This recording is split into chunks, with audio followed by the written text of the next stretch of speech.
Good morning, everyone. Today I'm over by the Kanawha Canal looking down towards Tredegar Ironworks at one of the more iconic photograph locations, that of Tredegar Ironworks that was taken in 1865. However, we're not going to be talking about that photograph in particular. Instead, we're going to be talking about the island just across the way here. That would be Brown's Isle. Now, Brown's Isle during the American Civil War would host one of the obscure events of the war that not a lot of people outside of Richmond would know about, and that would be the Brown's Island explosion. So, to get into the background of what happened here, we have to go back to 1861 and the secession of Virginia and them joining the Confederacy afterwards. In 1861, the Army of Northern Virginia would be formed. They would end up helping defend the city of Richmond, especially in 1862. However, the Army, just like all armies of this time, would need ammunition to be able to fight the war. So, in order to meet this demand, a laboratory would be built on the island. This laboratory would specialize in making artillery as well as normal cartridge ammunition that would be used by the Army of Northern Virginia during their campaigns, at least supplement the large expenditures of ammunition that they would be using throughout the war, especially in 1862 and 1863.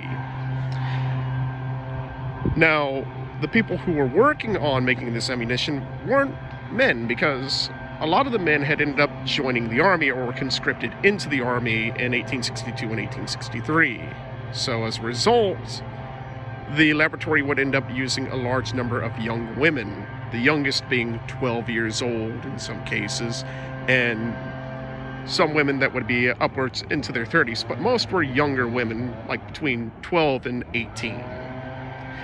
There would also be a number of men there, but it would be predominantly women that would be working at this facility. So let's fast forward to 1863, specifically March the 13th, which ends up being very forebodingly on Friday the 13th. You would have the women of the city, they would end up coming down to Brown's Island and end up working in the laboratories here that morning. One of them would be a young Mary Ryan, who was about 13 years old. She was an Irish immigrant whose family had come over here sometime prior to the war, and she ended up working here at the laboratory. This would also include a number of older men, like a Reverend Woodcock, who would end up working here well into his 60s. This relatively old man, basically, who would end up helping out the women on the island as well and help oversee them during their usual daily work routine. So, as the morning began, it's, relatively chilly morning, as it is in in early spring, late winter, early spring in Richmond. So, of course, they're warming up by the fire and everything else, and then they start working and getting their usual job done. However, Mary Ryan ends up having a little bit of issues with trying to get the work done. One of the cartridge containers, basically a primer container, was not easily letting out the components that she needed to. So, in order to try to get it out, she slams it against essentially a wooden table, and this ends up resulting in a large explosion. And because multiple activities are occurring in the same room that probably shouldn't be occurring together, so you have large black powder stores next to primer charges and so on, this ends up resulting in a massive explosion that ends up basically just outright destroying the building that they were in, and instantly killing a number of people right from the beginning. Mary Ryan would somehow end up surviving that initial explosion, but at least 10 people, possibly more, I can't recall right at the moment how many died at that exact moment, but at least 10 were found dead right then and there. The rest of the wounded would be brought up towards General Hospital number 2, which would be across the canal here and just up the hill towards Richmond proper. I'm not sure which street it is. I'll make sure I'll post that on there, and if I can find any images, I'll post it here as well. They end up being taken to General Hospital number 2. However, due to the fact that a lot of these people are suffering from severe burns, 2nd degree, sometimes 3rd degree burns, and this is the middle of the Victorian era, medical technology is still not at the point where they can properly treat burns like this. So many of these people end up suffering and languishing for days on end until they eventually pass away. And this ends up resulting in 60 deaths from one powder explosion. And this disrupts the production of the facility at least for several weeks before they can finally get it back up and running again. However, it was because of this massive explosion, and because a lot of the victims were young women as well, that the city newspapers, as well as many of the men who had heard about this, who were on the front lines, were quite saddened by all of this. In fact, there was at least one account in one of the newspapers that describes how this one soldier gave $5, which is all he could give at the time, to help out the families that were deeply affected by this explosion. And though you have 60 people dead, there were also a large number of wounded people who would end up living the rest of their lives with burn scars and whatnot from this explosion. They would have to live with the consequences of this disaster for the rest of their lives.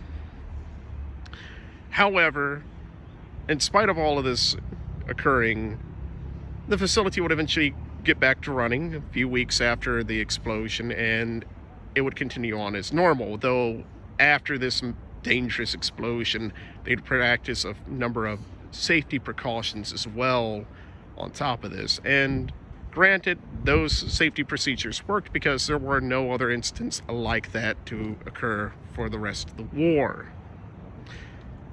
Now that I've given you a little bit more of an overview, I'll be taking you over to Oakwood Cemetery to show you something that's been actually included, that actually talks about this and what some of the people nowadays in the modern world think of and remember of this entire tragedy and the attention that's been brought to it. And here we are at Oakwood Cemetery, over here by Section G, just past the main speaking platform, to look at the main monument we're talking about today, which is to that of the victims of the Browns Island explosion.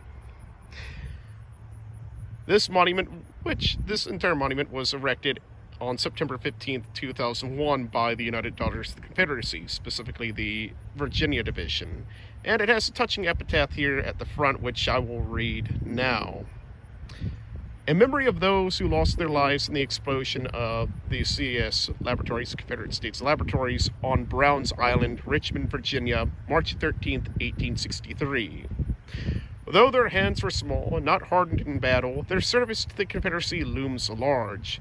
May this stone serve as a perpetual memorial to the dedication and sacrifice of these forgotten and unsung victims. Let us remember them as time and tide moves on in endless rhyme.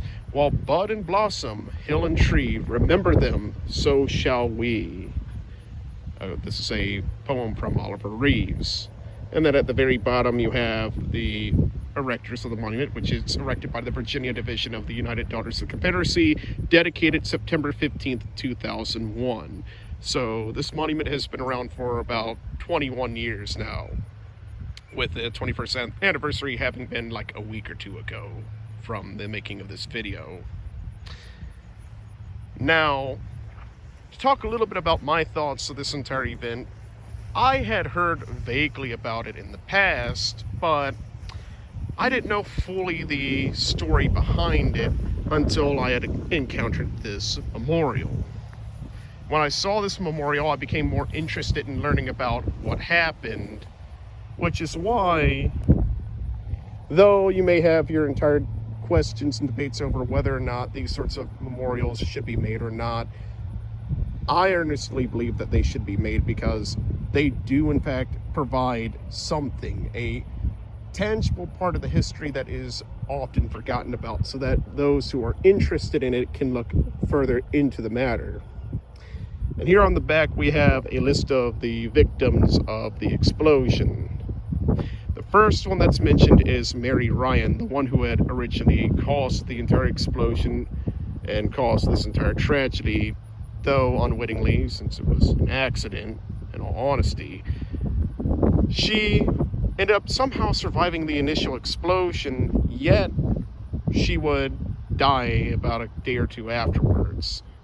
And then further down you have Reverend John H. Woodcock, who was 63 years old, making him the oldest victim out of the entire group of women that were killed in this entire explosion. And he's notably one of the few men listed on this entire memorial.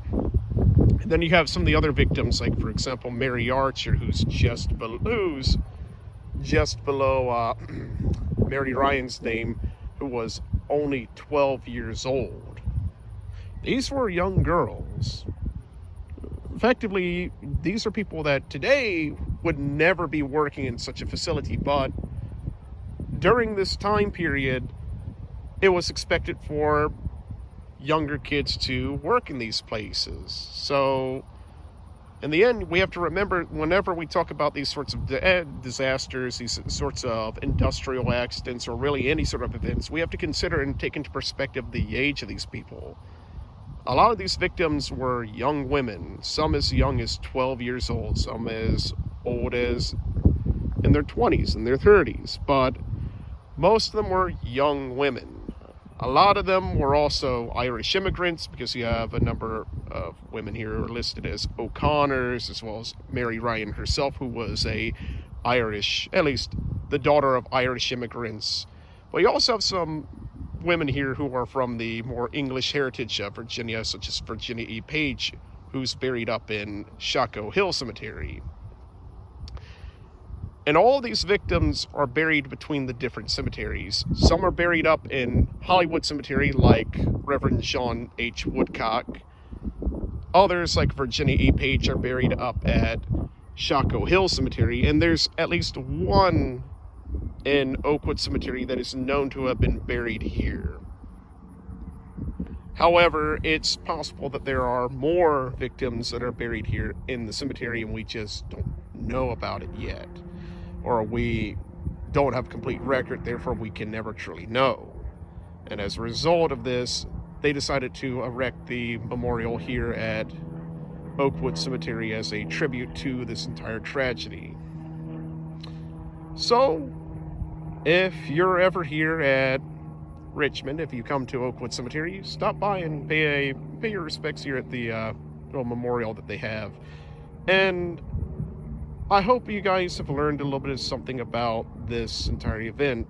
I wanted to try to teach it and try to bring a little bit more awareness about it, because it is something that I honestly believe does deserve a lot more attention, especially outside of the Civil War circles, to give people a greater understanding of just how deeply the war impacted the South.